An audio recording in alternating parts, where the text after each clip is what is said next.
to another video. So as you guys know, I revealed my big announcement in my last video that Mike and I are having a baby. So I know it comes as a surprise because I'm actually 5 months pregnant, and a lot of you guys caught on to it, or started to at least, and also caught on to the fact that I haven't been posting as much in the last 5 months. So there's the reason why. It was obviously a good reason that I hadn't been able to post as much.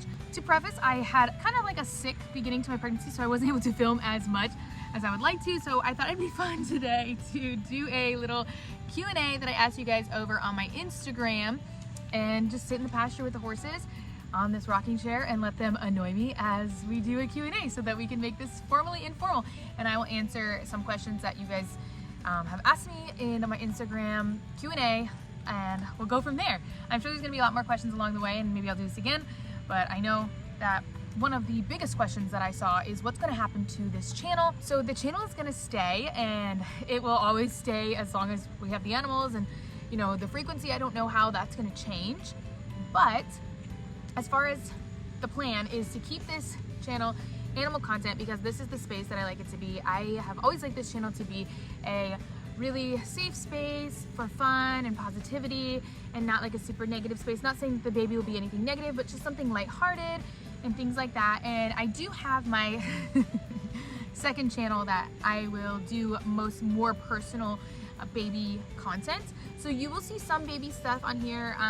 Oh my, do not bite my face. My goodness, this is chaotic. Valentina Cowgirl actually did a video where all of her animals guessed like the baby's gender and things like that. So if there's ways that I can incorporate it with the animals and keep it lighthearted and fun, that's what I'll do over here on this channel. So it's not gonna completely go away, and you guys are gonna see me have this growing belly. So it's not gonna be something that we can avoid.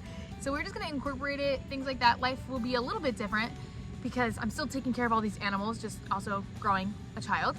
So I will take you guys along the ride for most of it, but don't be nervous. We're still gonna have mostly all animal content on this channel, because that's what this channel is all about, and we still have the animals. So I wanted to just clear that up to start this video off. With that being said, if you guys are excited for the rest of the Q&A, make sure you go and give this video a big thumbs up. Don't forget to subscribe to my channel down below so you don't miss any videos like this. And of course, make sure you go follow me on Instagram. It's just Stephanie Morato, so you guys can participate in any Q&As and things like this that I have over there. The first question is, when am I due? So I'm due October 9th. So, you know, what is that, 4 months away now? So that is when I'm due. That's why that video in there you saw it said October 2023. I'm due in October. So the next question I keep seeing is, would love to know what you're having. Are you going to tell? Do you know the gender? If so, will you be doing a gender reveal video? What's the gender? Do you know the gender yet? So you guys are really excited. So we will be doing on this channel, or I can't decide yet if it's gonna be on the other channel or this channel, we will be doing a gender reveal. So I don't know when that will be, but make sure that you're subscribed so you don't miss it, because that will be a lot of fun. We are gonna most definitely probably incorporate the animals or something like that. Next question I keep seeing is, how did I manage to keep this secret for so long? How long have you been keeping this secret? How did you hide the pregnancy this long, like when you were filming? So I know a lot of you guys have that question. I keep seeing it. It's, why did I keep it a secret? How did I keep it a secret? Basically, I just kept it to myself like you would any secret. In the first couple of months, I wasn't really showing, so you really couldn't tell. I already wear pretty loose clothing, so you guys really couldn't tell. The more that I started to show less of under here. So that's pretty much how I kept it a secret. And why did I keep it a secret? I don't know exactly why I kept it a secret. It was just more fun, and when I was ready to tell the internet, and you know, I actually wanted to just feel better, because like I said, the beginning was more of like a sick time for me. So I just wanted to kind of get that part over with.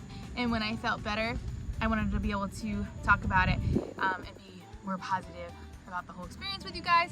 So now that I'm feeling a lot better, that's when I decided that I wanted to let you guys know. And also, I wasn't gonna be able to hide it for much longer, because I am showing a lot more now, and you guys will obviously see that. And when you guys see how much I am showing, you will probably be surprised. So there's that. Next question is, I'm so happy for you guys, thank you. And I want to just touch on that because you guys have been so nice in my comments and reaching out to me. Wow, do not fight right here. We have a fight. You guys have been so nice with all of your supportive messages and how happy you guys are. So super thankful for all of those messages. But so the second part of this was, I was wondering how it's going to work with the animals. So the animals aren't going anywhere, so it's gonna have to continue to work the way that it's been all of these years. Obviously this is a little bit of an adjustment. So give you guys a little bit of an insight. For the past couple months, Mike has been the majority of the caretaker for the most part with the animals for the past couple months. Hello, Cash. Because I was getting really sick when I was going outside. But whenever I did feel good, which would only be pretty much at like the night feeding routine, I would go out and I would try to brush the horses as much as I could, and I would clean stalls if I could. I just was getting sick if I started to get too hot. So it was short increments, but Mike has been really good about it. All these months, all of the animals are still alive and well, but it's been an adjustment in that aspect. But going forward, as long as I'm feeling better, I will help him as much as I can. In the mornings, I'm really not present at all, just because the mornings are a little bit harder. But any days that I can come out to the barn, I do come out to the barn, and I imagine the better I feel into my pregnancy that I will come out here longer. And then also with how it's gonna work when the baby is here, again, there's gonna be a small amount of time of adjustment, but I do plan to continue to live my life the way that it is. There's many people in the world that have animals, have ranches and things like that have babies and continue on. So a little bit of adjustment, it's not forever. Obviously when the baby is newborn, I will be relying on Mike more to take care of the animals as he's been, but I definitely want to be active out still in my barn and with my animals and, you know, bringing the baby out there with me. So it will be a small adjustment. Look at this little animal right here. What are you doing? What are you doing?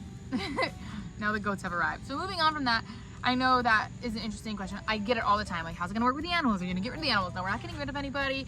We probably will make more pens for like the goats and things like that, just to kind of separate and segregate. We are gonna make a run, a chicken run, things like that I won't be able to hyper focus on much anymore for the time being. We'll have like separate pens so we can just make sure that everyone is safe and taken care of at all times. So next question says, what do you think will be a big change having the baby around the farm? Hopefully nothing too big changes.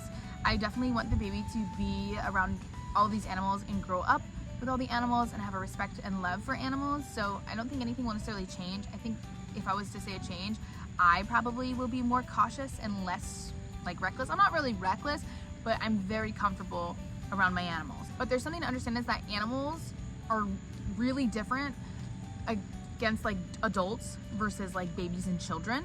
So even if my animals are like perfect with me, animals just like have a thing with babies and children. So it can either go, you know, either way.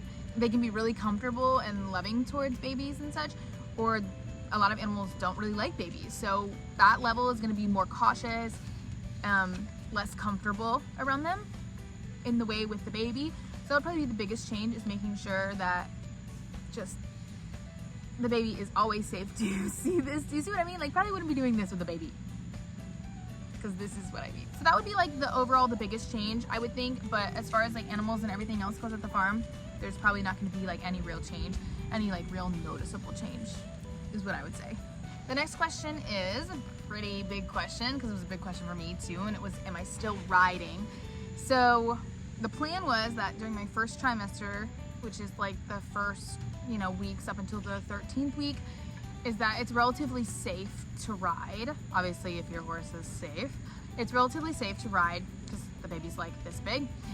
But and then I was not going to ride after the first trimester, which you can continue to ride as long as you feel comfortable and your doctor says. So that's not advice from me. But since I was sick in the beginning of my pregnancy during that first trimester, I decided not to ride because I didn't want to get nauseous and have a chance of, you know, having a spill. So I just decided to avoid it. It's not forever, it's honestly just temporary. It was a quick thing where basically overnight I no longer could ride, which was a little bit of a shock to me, and something that I really, really miss. And look at this goat, stop eating my rocking chair. So that is an adjustment through this, is that I wasn't prepared to stop riding right away. I wish I was able to have just prepared a little bit better, got all of that out of my system. But for the most part, I pretty much, you know, I'm okay with it. I've been riding for many years now. It's fine. And when I'm done being pregnant, I will definitely go back to riding again. Now, as far as my horses go, there is a young girl that is a really good rider that lives down the street from me. She's one of my friends, and she has been riding Cash for many, many months now. So he's been getting worked all the time, and I chose him as priority because he's been through a lot of training and he has like a barrel pattern on him, and I didn't want that training to lapse. So she rides him twice a week for 30 minutes. Do not eat my hair, Willie. That's not good. No. So she rides him, like I was saying, 2 times a week for 30 minutes and basically just conditioning him, not super hard riding, just keeping him basically worked and in training and exercise. So he's been taken care of, obviously, since now that I've been pregnant. She knows I'm pregnant, and she is going to be riding my other horses. So she actually starts to ride Blaze this coming week. So she'll switch off. So it'll be Blaze, Trigger, and Cash that she rides. And then when June is fully cleared with all of her medications and everything like that, I'm actually gonna send June off to my trainer so that she can just be worked, because June has actually been out of commission for over 6 or 7 months now since her eye injury. So she'll go to a trainer and she'll get worked, because obviously I cannot work her. So with that being said, she'll go to my trainer for a bit and then she'll come back here, and then Mike will have to ride her. So Mike will do where he can, but obviously since I'm not able to help out as much on the farm, Mike has been doing more, so his time is kind of taken as well, the time that would be to ride. So we're trying to just delegate the timing within that, but the goal is for her to get tuned up, and then Mike can follow up with working her, and then also my neighbor who's been riding the other horses, we'll just switch it around. So it's a journey. It's not a cheap journey with having someone ride my horses multiple times a week, but it's worth it because we put so many years and so much time and so much money in getting our horses to where they are, that especially when I come back from being pregnant, that's a weird way to say it, come back from being pregnant, and I have a baby, I want to make sure that my horses are still safe and sound to ride, because I definitely want to get back in the saddle as soon as I can. So it's getting pretty dark here, so we're gonna finish it off. And basically I'm getting a lot of questions about if I've started the nursery yet, my plans, my birthing plans, things like that. And I think I'll do a more personal Q&A for stuff like this on my second channel. So if you are not subscribed to my second channel, make sure that you subscribe. I always leave it in the description down below. It's just Stephanie Murata Vlogs. So if you are interested in seeing the other side, then I will definitely do a Q&A on that channel, more about like the personal sides of pregnancy. All right, you guys, well, I had a ton of fun sitting out here in the pasture with my animals. They are so goofy. It's about feeding time, so they're definitely being extra goofy. But if you guys liked watching today's video, if you guys liked getting some of your questions answered, then make sure you go ahead and give this video a big thumbs up. Or if you think Pinky's super cute, make sure you go ahead and give this video a big thumbs up. And of course, make sure that you are subscribed to my channel down below and turn on those post notifications so you don't miss any videos like this. All right, you guys, we love you, and we'll see you in the next one.